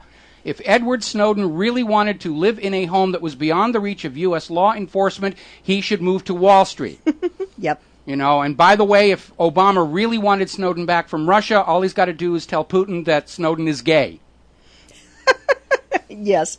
And the problem is the loosey-goosey regulatory loopholes which allowed Iskil to get away with this are probably still very much in place. They are in place. I mean, Congress just votes in laws that allow Wall Street to do what Wall Street wants to do. And again, go back to 1999. When people like John McCain were out there screaming, deregulation, the financial services industry, they've matured, they're responsible, they will make good choices, we don't need regulation, and they repealed Glass-Steagall. And look what happened after that. Wall Street went right back to the same reckless, speculative behavior that had triggered the Depression of the 1930s, which resulted in the passage of Glass-Steagall. Right. These financial people cannot be trusted. Regulation is the only way to keep the economy in balance. Our government has completely abandoned that role. They're firmly on the side of the financial interests. And again, that is the textbook definition of fascism. When government and financial interests are aligned together against the ordinary people. Yeah, it's really unfortunate. And I have read today several articles stating that the stock market is due for a massive, with a capital mass, a massive correction. It should have corrected by now, but it's being kept up with all this instant money created by the Federal Reserve as a loan against your great-grandchildren's labor. We'll be right back. Aloha, America. Welcome back to our show. And Claire, what is next on your list of topics? Well, I would like to cover something that you're probably not seeing much in any of the corporate media, maybe except if you live in Northern California, and that is the Pelican Bay prisoners' hunger strike. Which I understand one of the prisoners has already died of starvation. Yeah, Billy Guerrero Cell has died from this hunger strike, and apparently the state of California doesn't care how many others are going to die in their efforts to break this strike. And one of the things that they have been doing, because these men, now I'm not saying they're Boy Scouts, okay, and some of them have done some pretty horrific things. I understand that. And others are in there for smoking a marijuana cigarette. Yeah. But they're in solitary confinement, and to try to get them to break their strike, the prison officials have been using extremely cold temperatures at night in order to get them sick and break their will. And that, by the way, under international law is considered torture. Yeah. So I'm not surprised at this point that we haven't seen the introduction of restraint chairs and NG2 forced feeding as we've seen at Gitmo, because to the California prison system, these guys are just all expendable. But actually, I think it's the fact that California can't afford, what they're doing down in Guantanamo, because it's apparently a very expensive process, with these restraint chairs and the tubing and the medical supervision. But the bottom line here is we're dealing with a prison system which, like the rest of America's infrastructure, has been neglected. And you've probably seen shows that say, prisons in other countries, Arrested Abroad, I think is one of the leading ones out there. The prisons over there are terrible. You don't want to break the law over there. So much worse. But the reality is that prisons in the United States of America today have deteriorated greatly. They do not look like anything that is being shown to you on film, movies, TV shows. They have these cells that are designed to hold two prisoners with a bunk bed, and what they've done is put camping cots in there, portable standing bunk beds, so they've got 4 people in the space reserved for 2. And I understand this is jail. It's not supposed to be pleasant. It's supposed to be about rehabilitation somehow, but when you get to that degree of crowding, you're going to get adverse reactions that are actually going to make controlling the people much more difficult. The anger is going to be there, and any hope of rehabilitation just goes right out the window, and you're back into that whole extremely high recidivism rate for American prisoners. And you need to understand, the United States of America, for all its talk about human rights and morality and enlightened handling of crime and criminals, we have the highest per capita arrest and incarceration rate of any civilized, industrialized nation on earth. We arrest more of our people for more and more trivial crimes than any other country. In fact, I think the statistics for the year 2011 was that 1 out of every 25 Americans has been arrested for something. Littering, growing tomatoes in your bathroom. And the ultimate problem here that I think is not at all being addressed, incarceration, particularly in California, doesn't work because California has an over 60% recidivism rate. And let me break this down for you. What this means is that 60% of the people who are released will reoffend and come right back into prison. And that is not because they're evil people. It's because in this current job market, if you're an employer and you've got 2 people in front of you and one of them comes up on the computer as having spent time in jail, you tend not to hire him. And so if you're going to have a real, genuine rehabilitation program, it's got to start, first of all, in prison with skills training, and all of that stuff has been dumped because of budget cuts and sequestration. And you have to have some kind of a halfway employment coming out where they will go and work at this company that is willing to employ recently released criminals, take a chance on them, and let them build a work record of, hey, I'm doing the job well, I'm not falling back on my own habits, so they can then go out and find employment in companies that are not part of that transition system. Look at the way Norway handles the stuff. What is their recidivism rate? Like 1%? It's tiny because they focus completely on rehabilitation, even the hardcore bad guys. And obviously, we need to learn something from this country, because what we are doing is giving us the absolute opposite outcome, and perpetuating something that's so counterproductive generally wouldn't be tolerated in the private sector except for the defense industry. But the way that the U.S. prison system works almost guarantees that people will reoffend. But you see, that is a blessing for all these police departments and the California Highway Patrol and the Los Angeles Police Department who justify their salaries and all these armored tanks and equipment that they're buying at taxpayer expense because we've got to deal with the crime problem. And if prisoners came out of prison and integrated into society in a law-abiding fashion and crime went away, then the taxpayers would say, well, why do we need all these SWAT teams? Why do we need police with these armored cars and these sound pain generators and tasers killing people? We can't afford that right now. And the reality is there's a very unholy alliance between the police departments and the prison systems because the police departments lose their funding if crime were to actually go away. So they just process the people in, let them back out, and they create an economic situation where they have to go back to crime. So the police can say, aha, there's crime. We'll take away your guns and we'll protect you. And we know the police don't really do that. They can't. They absolutely do not do that. I remember in the days before encrypted police radios, listening to the police on my scanner, and you'd literally hear them arriving at a location of a violent crime in progress and just sitting in their police cars until they were sure the violent criminal had finished doing what he wanted to do and had left. And it was now safe for the police to go in. That's why they started encrypting the radios, because too many citizens were just picking up on the fact that the police don't come in and stop the crime in progress. They show up after it's all over. They're perfectly happy to pose with your dead body for the newspaper photographers, but they are not there to stop a crime in progress. And yet the gun grabbers are trying to get you to surrender your guns and don't worry, the police will take care of you. They haven't so far. Nope. Every year in this country, 1.6 million crimes are thwarted in process by law-abiding American citizens with legally owned firearms. I know, I've had to do it once myself. Yes. And I will make a prediction on this story, Mike. It's going to continue to be one of the most underreported stories in the corporate media, and especially if more men continue to die. But I will promise you something. I will be updating every so often to see what's going on. And if anyone who is listening to us in California knows any of the attorneys who are representing these men, trying to have them treated with dignity, please get their information to what really happened, because we would seriously like to interview any of the attorneys who are on a pro bono basis trying to help these guys out. I think it's time for this deplorable situation in America's prisons to be taken to The Hague, because the tactics that are being used constitute torture of citizens, and I think it's reached the point where it needs international attention. And the reason they're in this situation in the first place is, again, they wanted to arrest people, put them away for marijuana or for the rest of that other stuff. They don't have the money to support the prisons, but they keep pouring more prisoners in there. And it's a system that cannot work. I mean, for this reason alone, I think there should be decriminalization of drug offenses, certainly at the level of the end user. If you really want certain drugs banned in our society, go after the dealers, go after the smugglers.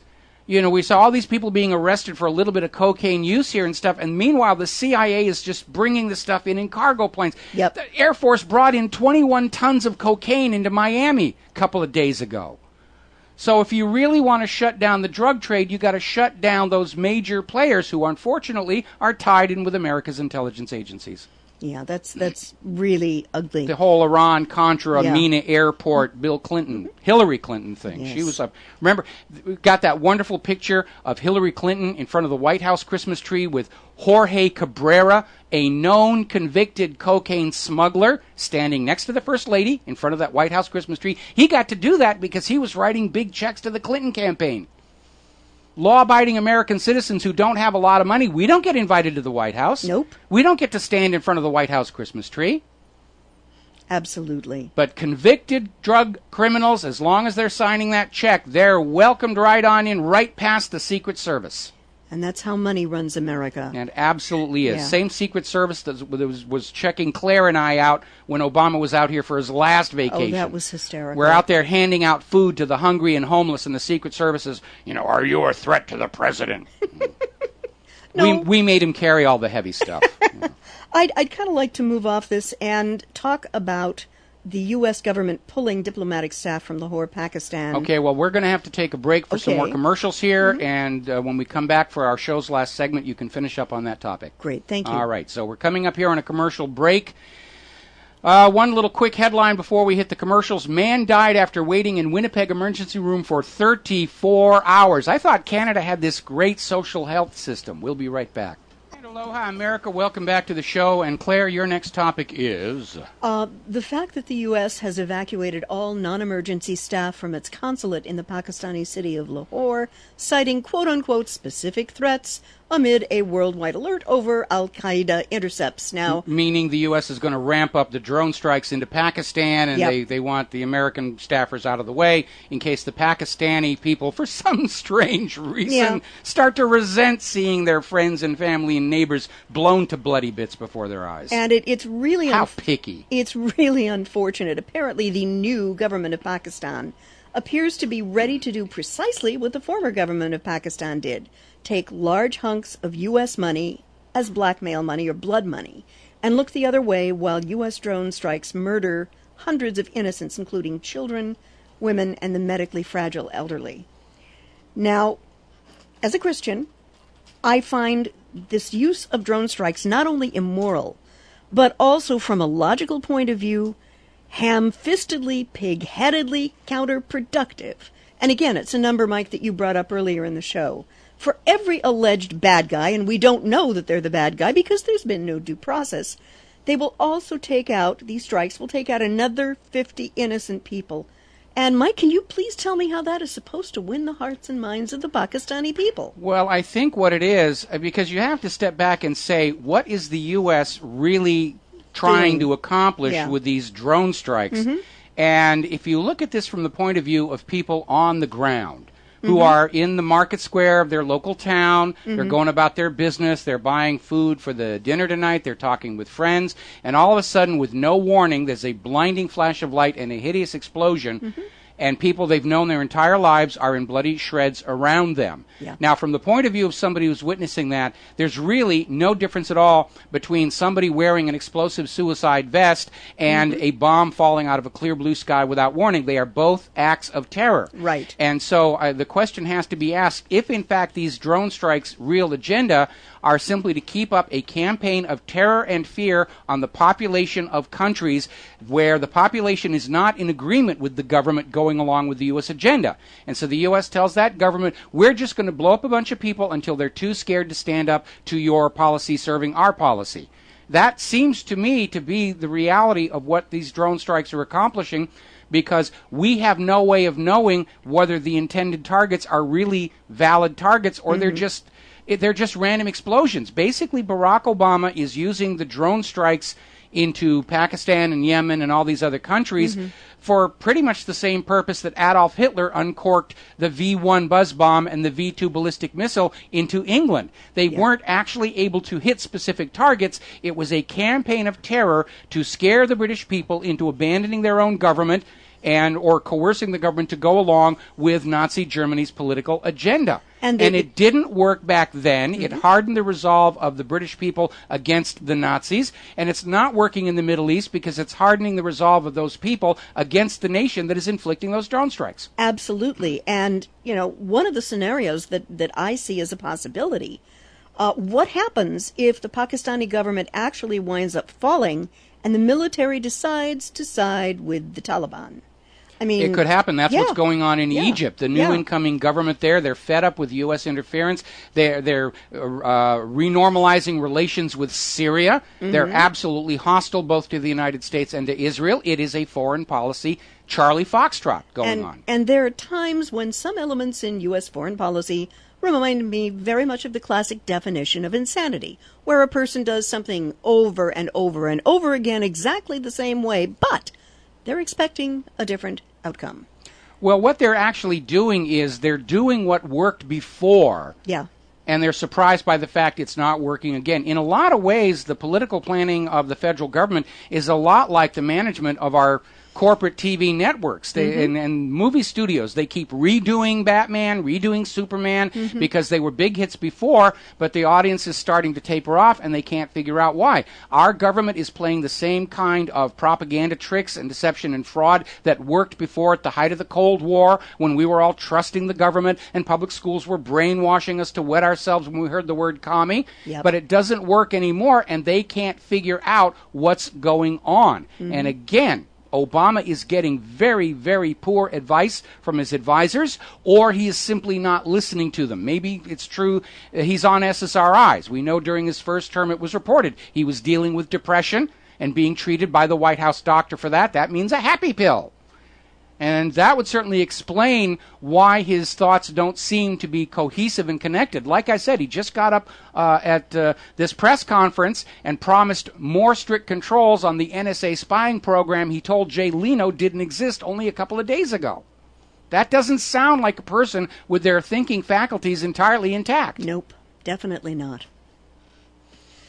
Well, we got about another 4 minutes here. You got anything, or is that your list? There was one other thing, but would you like to kind of sum up for our listeners? Yeah, I think maybe I'm going to go ahead and pull your microphone down here, and I'm going to recap on something that I closed the show with earlier this week. The time has come for Americans to take a good look around at the nation, at your local community, at your schools, at your shopping malls, the deteriorated roads, the deteriorated bridges, the crumbling infrastructure everywhere, and recognize that that speech from the newsroom is absolutely correct. We're not the greatest nation on earth, and we haven't been for quite some time.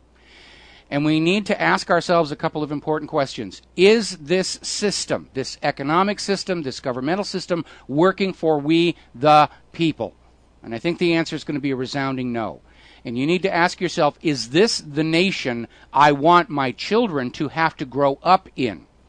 And that's a very important question right now, because we're at a time where it's almost frustrating for me personally, because I started doing this almost 20 years ago when I stumbled across the evidence that White House Deputy Counsel Vince Foster was murdered. And when, like a law-abiding, loyal American citizen, I tried to report that evidence to the authorities, only to see my career in Hollywood pop like a soap bubble.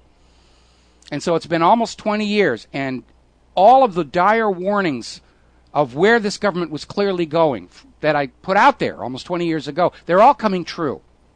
And it's very angering and frustrating. And yes, I get a lot of email from people I knew way back then saying, boy, when you were telling us this stuff was going to happen, we thought you were a real kook. And it turns out you were right. We still think you're a kook, but hey, you were right.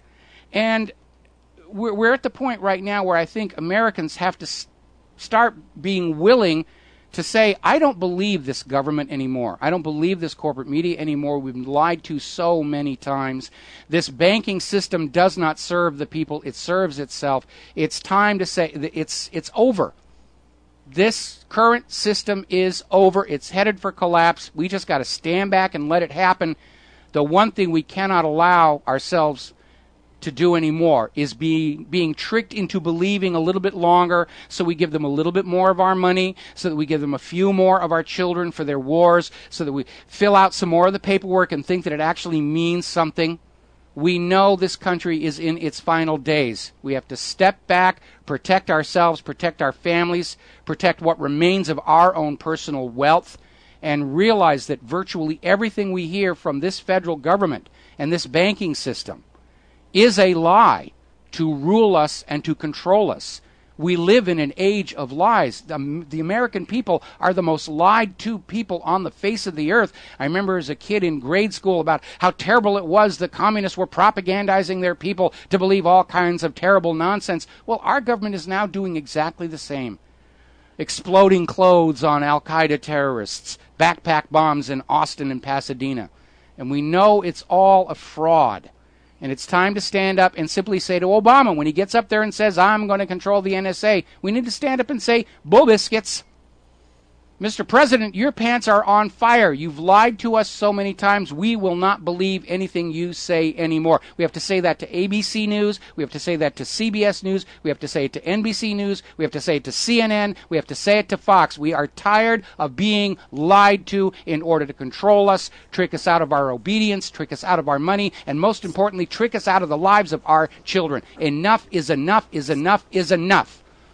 It's time for this to end. And on that depressing note, have a happy Friday, have a happy weekend. We'll be back here Monday on the Republic Broadcasting Network. Until then, stay safe, stay informed, stay skeptical, stay angry, make good choices, especially now. Please continue to support Republic Broadcasting. I cannot tell you how important it is. We're reaching out on XDS. We need new affiliates. We need continued financial support. This is the big push. The stake of the future of the American people is literally on the line right now, and the only way we're going to stop the big money corruption is for the little money to unite together in that common cause of restoration of the Republic. Have a good weekend. Aloha, America.